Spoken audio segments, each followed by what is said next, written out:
설교 제목이 좀 별로 재미없는 제목으로 여러분 딱 보일지 모르겠습니다. 사람이 태어나면 성장하죠. 성장하면서 그 연령대에 따라서 그 때에만 보이는 특성들이 있습니다. 그것을 학자들이 정리하기를 발달 이론, 또 발달 특성 또는 발달 단계 이런 표현들을 쓰면서 발달이라는 용어를 사용합니다. 자라면서 또는 성장해서도 마찬가지죠. 그 나이대에만 나타나는 그 특별한 특성들이 우리 인간이 성장하면서 나타나는 것을 이제 학자들이 정리해 놓은 것을 이제 발달 단계 또는 발달 이론 이렇게 말합니다. 그런데 그 제임스 파울러라고 이렇게 학자 이름을 대서 좀 죄송합니다만 스크린에 한번 보면 이게 목사님 아들이고 이분이 목사님이기도 하고 감리교 목사님입니다. 거기에다 하버드 대학교에서 교수 생활을 했던 분인데요. 이분이 그런 발달 이론에 근거해서 우리 신앙도 발달 단계가 있다고 하는 것을 정립하신 분입니다. 이분은 우리 신앙이 6단계로 발달한다. 초신자 때, 또 보통 우리 기신자라고 말하는 그 신자 때, 또 아주 성숙한 신자 때마다 나타나는 특징들이 좀 다르게 있다. 그렇게 주장하고 그걸 6단계로 나눠서 설명을 했는데요. 그냥 읽으면 좀 복잡한데 제가 아주 간단하게 이분이 말한 6단계를 좀 설명하겠습니다. 물론 지금 첫 번째 단계가 그 미취학 연령 단계인데요. 나이를 말하는 게 아닙니다. 신앙에서 단계이기 때문에 아주 초보 신앙 단계를 말하는 것이에요. 나이를 따지는 게 아니고요. 이때는 모방 신앙 단계, 나와 아주 가까운 사람의 신앙을 그대로 본받아서 이렇게 신앙생활하는.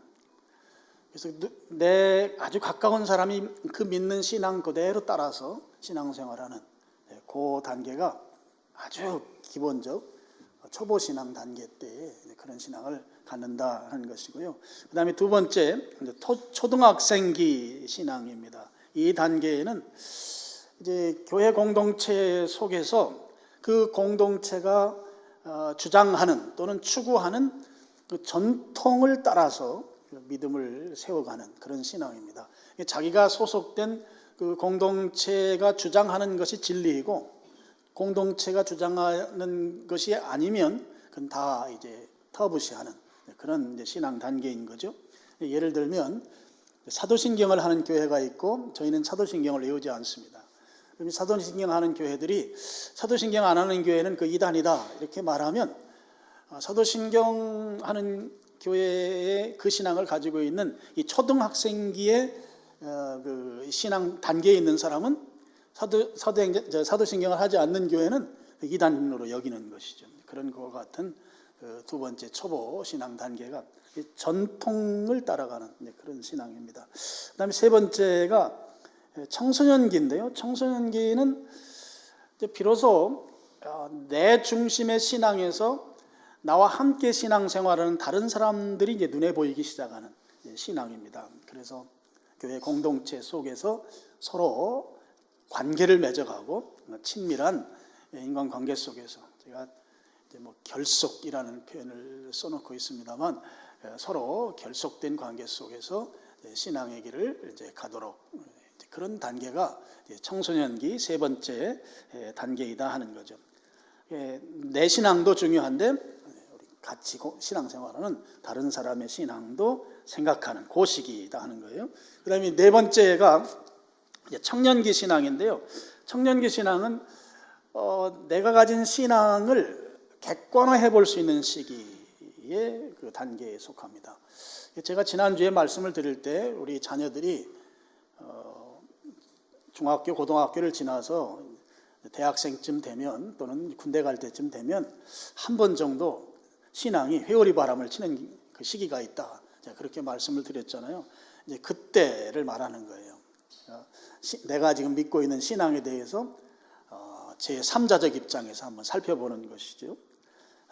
내가 내 신앙에 대해서 반성도 하고 또 그 과정을 거쳐서 이제 내 신앙이 견고해져 가는 이제 그런 단계이고, 여기에서 길을 잘못 들었으면 이제 신앙의 자리에서 이탈하게 되는, 그래서 신앙적으로 보면 재조직되는 더 견고한 신앙으로 세워져 가는 시기가 이 청년기 신앙입니다. 그 다음에 다섯 번째가 이제 장년기 신앙인데요. 장년기 신앙은 뭐 성숙한 신앙이라고 볼 수 있어요.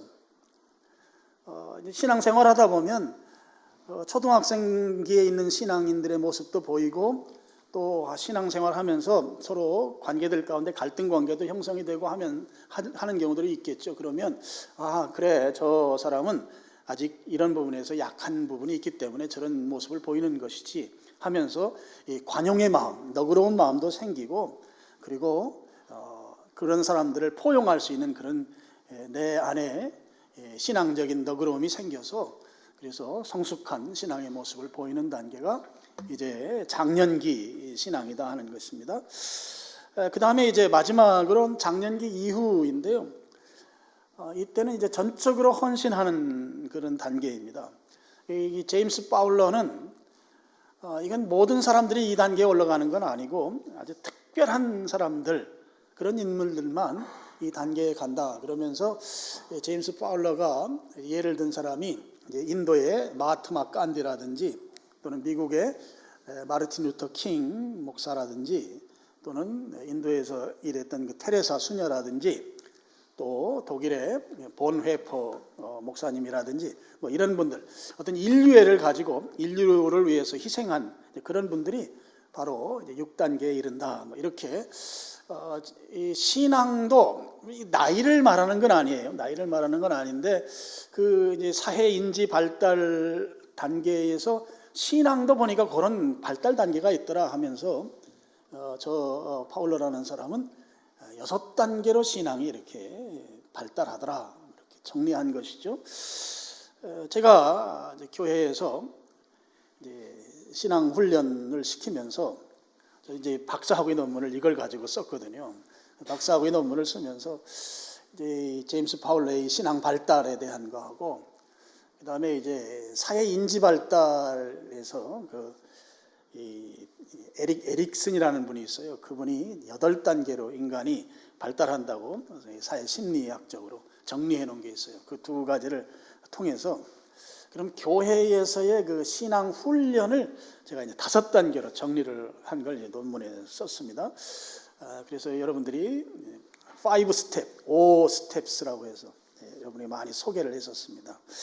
5단계로 정리해서 신앙 훈련 교육에 대한 것을 정리했던 거죠. 그런데 우리 성도님들하고 대화하는 중에 이게 잘 가닥이 안 잡힌다는 이야기를 저한테 몇 분이 하세요. 복잡하다 이거예요. 그래서 제가 그러면 좀 더 단순하게 도식화시키자. 그래서 작년 말에 5단계를 4단계로 이렇게 좀 조정을 했습니다. 그 4단계를 좀 한번 소개를 하겠습니다. 첫 번째 단계가 물론 이제 예수님을 주와 그리스도로 영접하는 그 과정을 거쳐서 교회의 멤버십이 되는 단계입니다. 멤버십이 되면 이제 등록하고 교회에 이제 정착하는 것이죠. 이게 1단계입니다. 우리 교회는 VIP 클래스라고 하는 과정을 통해서 이 1단계를 합니다. 그 다음에 이제 2단계, 사실 이제 이 부분 때문에 오늘 이 설교를 지금 하고 있거든요. 이 교회 가족 과정, 가족 단계인 것이죠. 핵심은 결속하는 것입니다.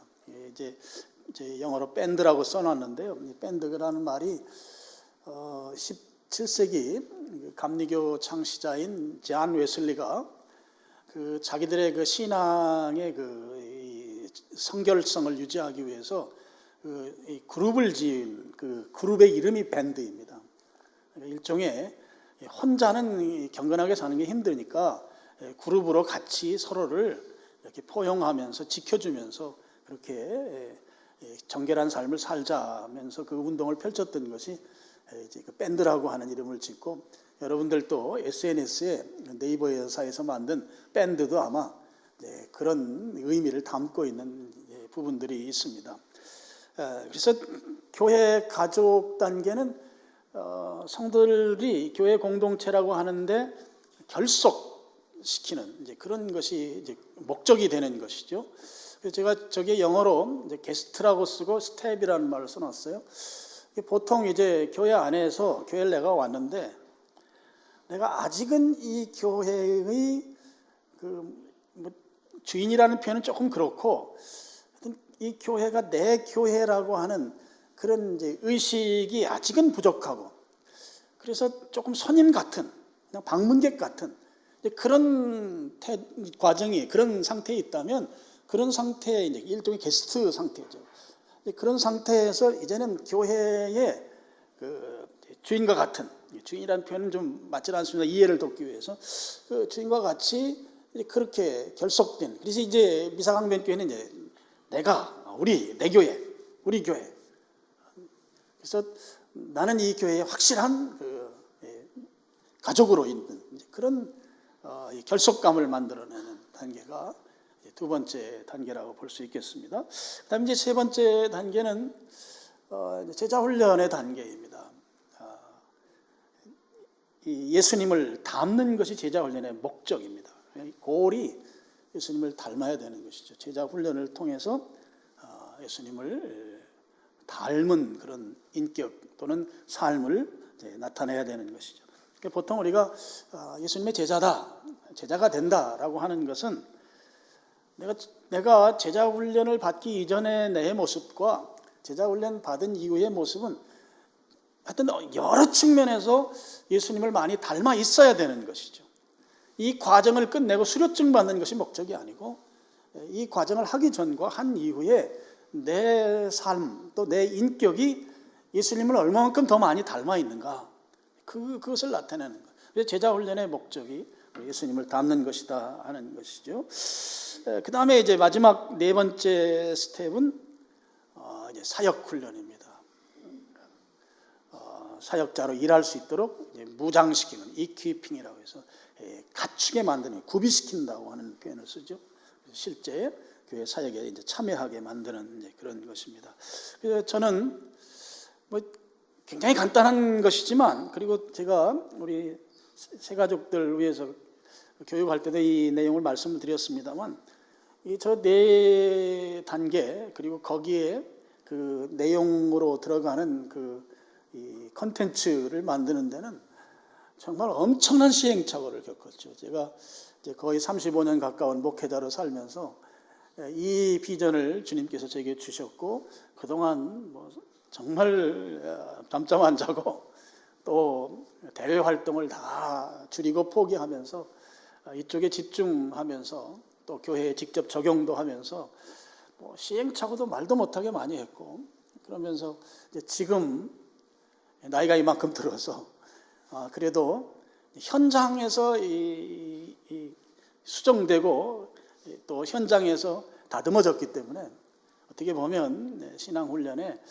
최적화된 그런 프로그램 뭐 완벽하다고는 할 수는 없겠지만 적어도 우리 교회가 이런 과정들을 거치면 또 하나님께서 사용하시는 그런 사역자로 쓰임 받는데 그래도 조금이나마 부응할 수 있겠다 뭐 그런 수준까지 지금 제가 와 있다고 생각하고 있습니다. 저는 이제 우리 성도님들이 훈련 단계를 같이 잘 참여해서 이제 결국은 하나님이 쓰는 사역자가 되어야 하는데 일꾼이 되어야 하는데 그 사역자로서 잘 쓰임 받는 데까지 그 수준에까지 좀 여러분들이 이룰 수 있기를 바랍니다.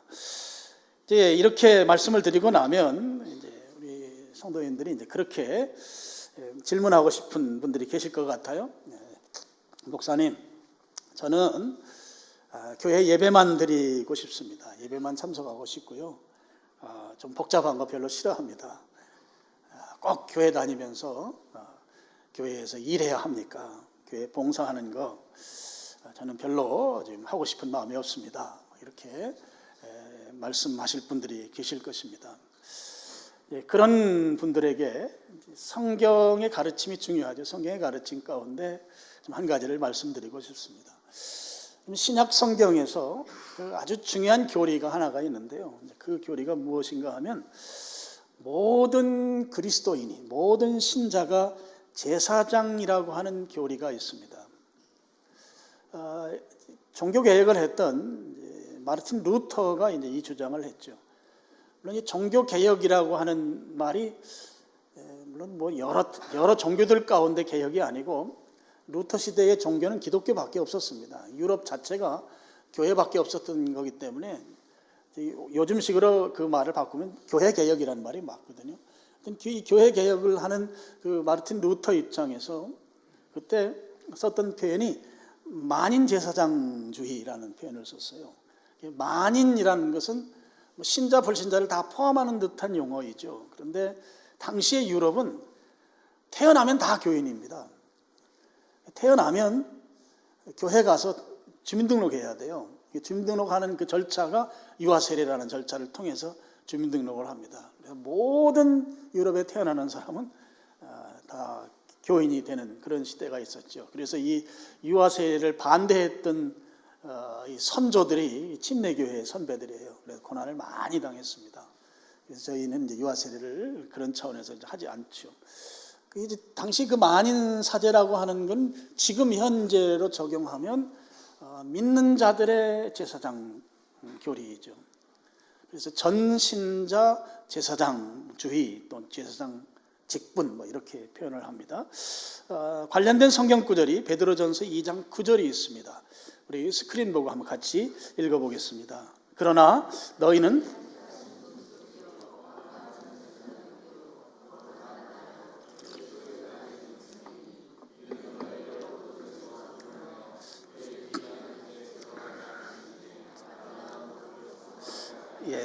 여기 너희는 복수형이죠. 바로 우리 성도들, 교회를 말하죠. 너희는 택하신 족속이요 왕 같은 제사장들이요 이렇게 되어 있습니다. 바로 모든 믿는 자들이 제사장 직분을 가지고 있다고 하는 말씀입니다. 사실 이 말씀은 우리가 이제 침례교회입니다. 침례교회의 정체성을 나타내는 아주 핵심적인 교리 가운데 하나이죠.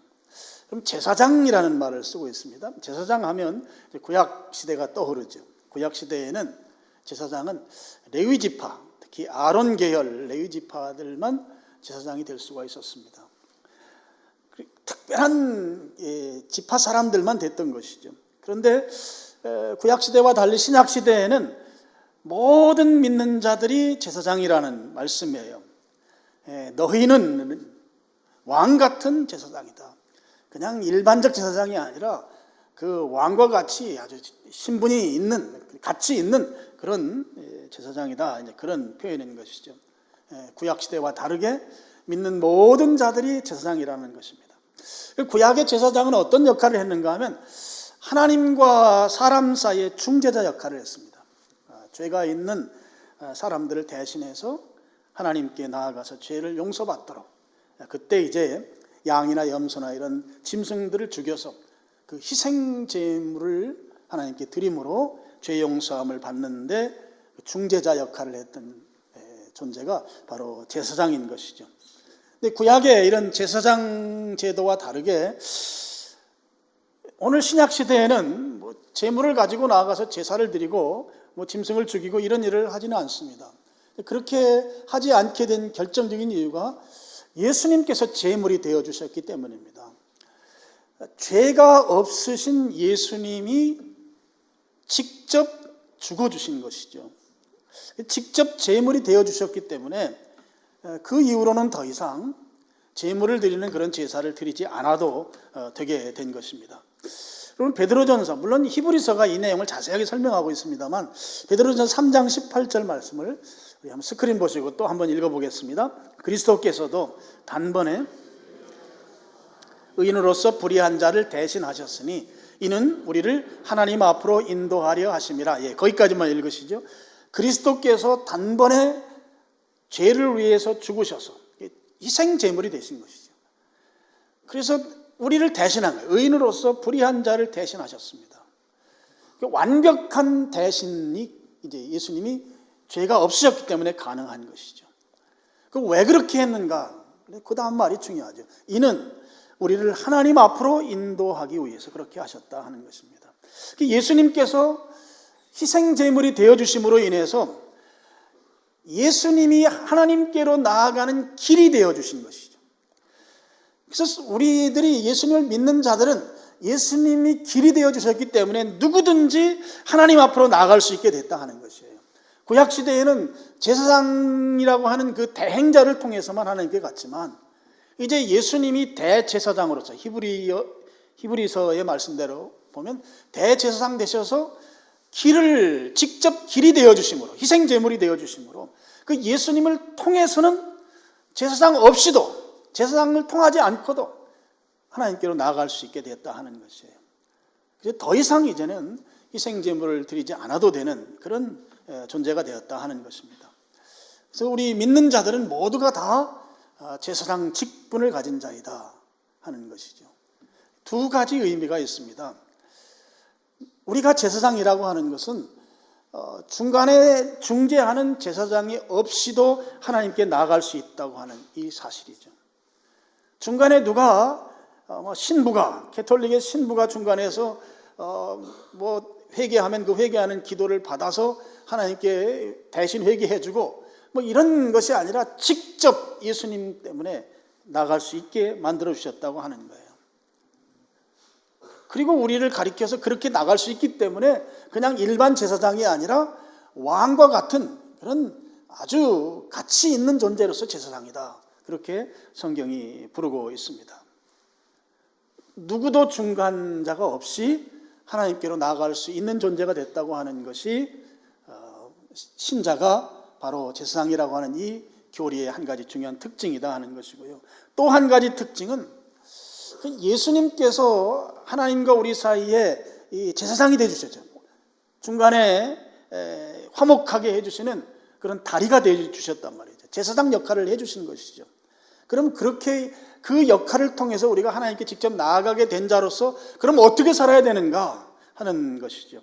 고린도후서 5장 18절과 20절 말씀, 여러분 18절을 우리 같이 한번 읽어보겠습니다.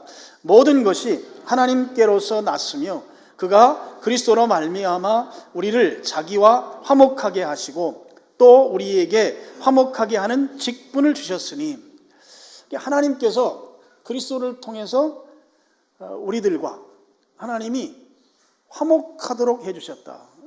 여러분, 이 구약의 제사 가운데 화목하는 제사가 있어요. 그래서 그걸 화목제라고 부릅니다.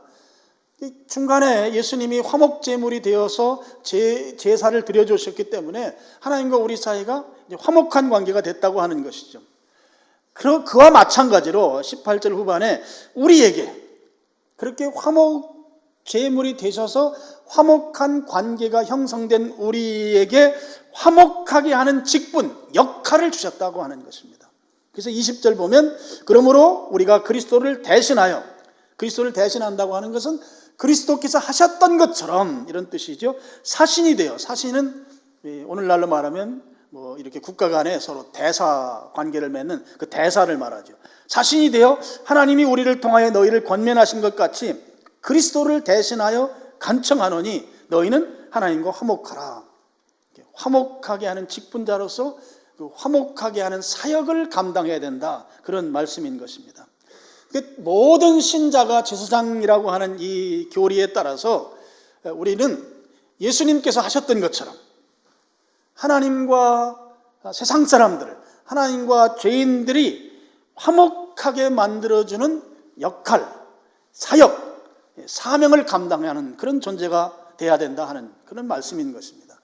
모든 신자가 제사장이라고 하는 말은 결국 중간에 중간자 없이 내가 직접 하나님께로 나갈 수 있는 왕 같은 제사장, 내가 직접 나가니까 직접 나가는 자를 이름하여 제사장으로 부르는데 이건 아론의 혈통을 따른 또는 레위 지파가 아닌 그런 예수님 때문에 하나님께로 나갈 수 있는 존재가 되었으니 이건 아주 특별한 존재인 거죠. 그래서 왕과 같은 그런 가치 있는 제사장으로 이름 지어진 존재들이 그렇게 어떻게 살아야 되는가 하면 이제 사역자의 삶을 살아야 된다 하는 것이에요. 그러니까 예수님을 주로 고백하는 자는 그냥 예배당만 다니는, 예배만 참석하는 정도로 신앙생활하면 안 되고 화목하게 하는 직분을 받은 자이기 때문에 그 화목하게 하는 그 사역을 감당하는 존재가 되어야 된다 하는 말씀입니다. 적어도 그리스도인이 되었다고 하면 이 전신자 제사장 직분 교리를 따른다고 할 때 우리는 주님을 위해서 또 교회를 위해서 일하는 일꾼의 사명을 가진 자들이다 하는 사실에 우리가 동의하고 믿어야 될 줄로 믿습니다. 여기에는 열애자가 아무도 없다고 하는 것이죠. 여기까지 이제 우리가 동의했다고 하면 이제 정말 이제 질문하고 싶은 게 생기겠죠. 저는 아는 것도 없습니다. 저는 할 줄 아는 게 없습니다. 그래서 일한다고 하는 거 그거 저는 저로서는 불가능합니다. 저는 못하겠습니다. 그렇게 마음속에서 질문이 생기는 분들이 혹시 계실지 모르겠습니다. 그런 질문이 생기는 건 당연합니다. 처음부터 잘하는 그런 사람은 아무도 없고 처음부터 잘할 수도 없습니다. 그래서요, 왕 같은 제사장으로서 그 사역을 잘 감당하는 사람이 되게 하기 위해서 오늘 마태복음 28장 20절 말씀이 있는 것입니다. 20절 보시면 내가 너희에게 분부한 모든 것을 가르쳐 지키게 하라 그랬습니다. 처음부터 잘하는 사람이 없으니까 어떻게 해야 되는가 하면 가르쳐서 지키게 해야 된다고 하는 것이죠. 가르쳐 지키게 한다고 하는 건 두 가지 의미가 있다고 보고 있어요. 한 가지는 가르친다고 하는 영역은 교육의 영역이고요, 지키게 한다고 하는 영역은 훈련의 영역이다 하는 것입니다. 이게 한 가지의 의미입니다. 가르치는 것은 교육, 지키게 하는 것은 훈련. 그럼 무엇을 가르치는가? 성경을 가르치는 것이죠. 성경 교육. 그리고 지키게 하는 것은 그 성경을 교육받은 대로 내 신앙이 잘 정립되도록 훈련시키는 신앙 훈련, 또는 우리가 흔히 쓰는 말로 제자 훈련을 하는 것이죠. 가르쳐 지키게 하라고 하는 이 표현은 나는 아직 일꾼으로 주님을 위해 일하기에는 아직 미흡합니다. 부족합니다. 그래서 교육받고 그리고 훈련받아서 그래서 일꾼으로 쓰임받는다 하는 것이죠. 성경을 가르치고 성경을 배우고 또 훈련받아서 그래서 사역자의 삶을 사는 것이다 하는 거죠. 아까 말씀드린 대로 훈련의 핵심은 예수님을 닮아가는 것이죠. 예수님 닮는 것입니다. 예수님을 닮으려면 예수님에 대해서 써놓은 책 성경을 알아야 합니다. 그래서 성경 교육이 중요합니다. 우리 자녀들을 위해서도 여러분 성경 교육하는 일을 우리 여러분들이 같이 협력해서 교회와 협력해서 성경 교육하는 일을 해야 합니다. 지금 성경 교육 시간이 너무 부족하거든요. 실제적으로 우리 자녀들, 특히 우리 유년주일 학교 다니는 아이들 같은 경우에는 성경 교육하는 시간이 너무 부족해요. 제가 예전에도 말씀드렸지만 유대인들은 정규 교육 시간에 오전에는 성경만 배워요. 성경만. 학교 가면 오전은 성경 교육이에요. 성경만 공부한다고 학교에서. 우리나라 같으면 막 부모님들이 난리 날 거예요. 왜 수학 안 가르치냐고, 왜 영어 안 가르치냐고. 네. 유대인들은 오전에는 성경 교육, 그리고 오후에 자기들 필요한 교육을 해요. 그러니까 수업으로 따지면 우리나라하고 비교하면 자기들이 배워야 될 그런 필요한 것들은 절대적으로 부족하죠. 그런데 여러분 지금 세계의 그 리더급들은 다 유대인들 가운데 있어요. 세계에서 최고 부자들도 다 유대인들이고요. 세계에서 잘 나가는 사람들 다 유대인들이고. 유대인들이 부자예요. 그러니까 이스라엘이 우리나라 강원도만 한데 그 주변이 전부 다 그 무슬림, 이슬람교로 다 뺑 둘러싸고 있는데도 저렇게 당당하고 저렇게 자신감이 넘치는 나라가 된 것은 뭐 미국 같은 경우에 뭐 아주 굴지의 갑부들이 전부 다 유대인들이고 그 사람들은 자기의 조국을 위해서 언제든지 다 모든 걸 다 희생하겠다고 하는 뭐 그런 결심들 다 가지고 있으니까 얼마나 당당한지 몰라요. 근데 오전에 성경만 교육하고 오후에 전공 공부를 하는데도 공부의 분량으로 보면 굉장히 적은 양을 공부하는 것이죠. 그런데 세계 지도자들이 다 그 민족에서 나온다고 하는 거예요. 성경을 우리가 좀 가르치는 일에 정말 신경을 많이 써야 돼요. 근데 지금 교회에서 가는 교육 가지고는 어림이 없어요. 그래서 가정과 연계해서 우리 자녀들에게 성경 교육을 좀 하지 않으면 안 되는 그런 상황들이 지금 현재 이제 상황입니다. 어쨌든 성경을 통해서 교육하고 또 그 성경의 가르침들이 내 삶에 확고하게 자리 잡도록 훈련하는 것, 신앙 훈련 또는 제자 훈련을 이제 해야 된다고 하는 것이죠. 이게 바로 가르쳐 지키게라고 하는 한 가지 의미고요. 또 한 가지 의미는요, 가르쳐 지키게 하라고 한다고 할 때 이 가르치는 것은 이미 제자가 된, 우리 마태복음 28장 19절 20절에 보면 제자 삼아 이런 표현이 나오죠. 이미 제자가 된 또는 교회의 리더십들이 해야 할 일이다. 가르치는 일은. 그러면 지키게 하는 일, 지키는 일은 앞으로 지도자가 될, 아직은 리더십이 되지 않은 자들이 해야 할 일이다 하는 것이죠. 그래서 가르친다고 하는 것은 교회가 마땅히 감당해야 될 과업이고, 그리고 지키는 것은 그 가르치는 과업에 아직 그 수준에 이르지 못한 성도들이 마땅히 동의하고 그 가르침에 순종해서 그 코스웍에 들어와야 된다는 것이죠. 그래서 가르쳐 지키게라고 하는 의미가 이제 아까 말씀드린 첫 번째 의미는 가르친다는 말이 교육과 지키라고 하는 훈련이라고 하는 그런 한 가지 의미가 있고, 또 한 가지 가르친다고 하는 것은 이미 지도자가 된, 리더십이 된 사람들이 아직 리더가 되지 않은 사람들을 위해서 해야 할 마땅한 의무로서의 과업으로서의 그 가르치라는 말이고, 지킨다는 말은 그 가르침에 순종하는, 그러나 아직은 리더십이 되지 않은 사람들이 해야 할 그런 사명이다 하는 말씀입니다. 그래서 교회는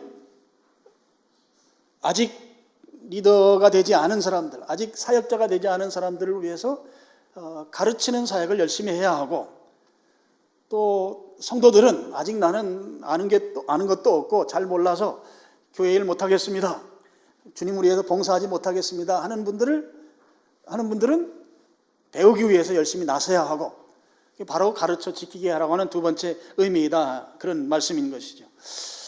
저는 목회하면서 하여튼 이 부분에 대해서 지금까지 제 목회의 아주 핵심 과업으로 생각하고 계속해서 이 일들을 지금 해오고 있습니다. 그러면서 제가 이번에 그 칭찬받는 성도라고 하는 그 책이 한 11년 전에 나왔는데, 그걸 다시 교육 자료로 사용하려고 보니까 벌써 10년이 넘어가니까 옛날 이야기예요. 그래서 제가 그 책을 다시 수정 정도 가지고 되지 않아서 거의 다시 쓰다시피 했어요. 거의 1년 반 이상이 걸렸습니다. 그렇게 해서 이제 완성이 돼서 나왔고요. 이제 2월 달부터 이제 교회 가족 과정 이렇게 이름 지어서 이게 바로 두 번째 단계이죠. 교회 안에 이 강좌를 이제 훈련 과정으로 이제 개설을 하려고 합니다. 그래서 오늘 이 설교도 제가 그래서 하는 거예요. 교회는 가르칠 사명이 있고, 또 아직 일꾼의 수준에 이르지 못한 분들은 배워야 된다 하는 거죠. 지키라고 하는 말이 그런 의미가 있다는 것입니다. 그래서 여러분들이 교회 가족 과정 여기에 꼭 참여하기를 바랍니다. 이 과정에 참여해서 직접 공부도 하고 훈련도 받고, 그렇게 해서 앞으로 사역자로, 일꾼으로 쓰임받는 그런 준비를 할 수 있기를 바라서 제가 오늘 이런 말씀을 드립니다. 여러분, 교회 사역은 우리 성경이 가르치는 그런 진리에 따르면 목사들만 하는 게 아니죠. 목회자만 하는 것, 또는 교회의 몇몇 직분자들만의 전유물이 아닙니다. 내가 예수님을 주로 고백한 모든 사람들이 사역자가 되어야 되는 것이죠. 내가 믿음을 가지고 있다고 하면 준비해서 쓰임받는 그곳에서 기쁘게 헌신하며 살아야 되는 것이 우리 믿는 자들의 마땅한 태도이라 하는 것입니다. 저는 우리 교회가, 제가 우리 교회 부임해서부터 사역을 책임 있게 나눠서 하려는 것에 초점을 맞춰서 지금까지 그렇게 계속 해오고 있습니다. 뭐 교회 행정적인 것들도 마찬가지고 맡은 사람이 거의 최고 책임자처럼 그렇게 생각하고 이 일들을 해나가도록 이제 점점 더 이 일들이 확대되기를 저는 바라고 있고요. 그래서 모든 성도들이 잘 준비해서 사역자가 되고 일꾼이 돼서 교회가 온 성도들이, 특히 물론 온 성도라고 하는 것은 예수님을 주와 그리스도로 고백한 믿음 안에 있는 형제 자매들을 말하는 것이죠. 그들이 함께 사역하는 교회, 그런 교회를 이제 제가 지금까지도 해왔고 앞으로도 그렇게 해서 우리 교회는 그런 교회가 되기를 소망하고 있습니다. 물론 뭐 평신도 중심 뭐 이런 표현을 쓰는데, 평신도라는 말은 성경적이지 않습니다. 사실 평신도, 성직자 이런 표현은 우리 신약 성경의 개념과는 전혀 맞지 않는 말이죠. 이 신약 성경의 개념에 맞는 말은 그냥 성도 또는 멤버십, 저는 멤버십이라는 용어로 그냥 씁니다만 멤버십이라는 말이 더 적절합니다. 성도라는 말이 더 적절한 것이죠. 이 평신도 하면, 평신도란 말은 뭔가 특신도가 있는 것처럼 보이는 상대적 개념이기 때문에 우리는 교회 안에서 차별이 없습니다. 다만 교회 사역에서의 질서는 있습니다. 성경에 보면 가르치는 자에 대해서 예우할 것에 대한 성경 말씀이 있어요. 그런 질서들은 있는 것이고, 그렇지 않는 차원에서는 성도들 사이에서는 계급이 있는 게 아니죠. 오히려 중직자들은 더 밑에서 섬겨야 되는 것이고요. 그게 성경적인 것입니다. 그래서 저는 우리 교회가 성도들이 중심이 돼서, 그래서 교회 사역을 이루어가고 교회가 그렇게 교회의 기능을 건강하게 감당하는 그런 교회가 좀 돼서, 담임 목사가 계속 담임 목사로 계속 있을 수는 없는 거잖아요. 그러니까 교회는 그렇게 가야 건강한 교회가 된다. 그런 차원에서 앞으로도 더 여러분들이 이 교회 훈련 프로그램에 잘 참석하셔서 교회에서 역할을 좀 감당하시고, 특별히 이 교회 가족반은 내가 우리 교회에 아직은 내가 스태프가 아니야, 내가 아직은 이게 우리 교회가 아니야, 뭔가 좀 우리 교회 같지 않은 약간은 방문객 같고 약간은 손님 같은 그런 마인드를 없애주는 과정이다, 그렇게 생각하시고 참여하셔서 같이 18주 동안 같이 저하고 같이 나누시면 이제 그 다음 단계로 또 가셔서 또 공부할 수 있고, 이렇게 해서 여러분 잘 준비하셔서 하나님께서 모든 성도들이 함께 사역하는 교회를 이루어서 주님이 정말 원하는 이 시대의 건강한 교회로, 또 성경이 가르쳐주는 그런 교회로 우리 교회가 세워져 나갈 수 있기를, 여러분이 참여하면 가능합니다. 참여해 줄 수 있기를 주님의 이름으로 축원합니다. 하나님 아버지 감사합니다. 이번 주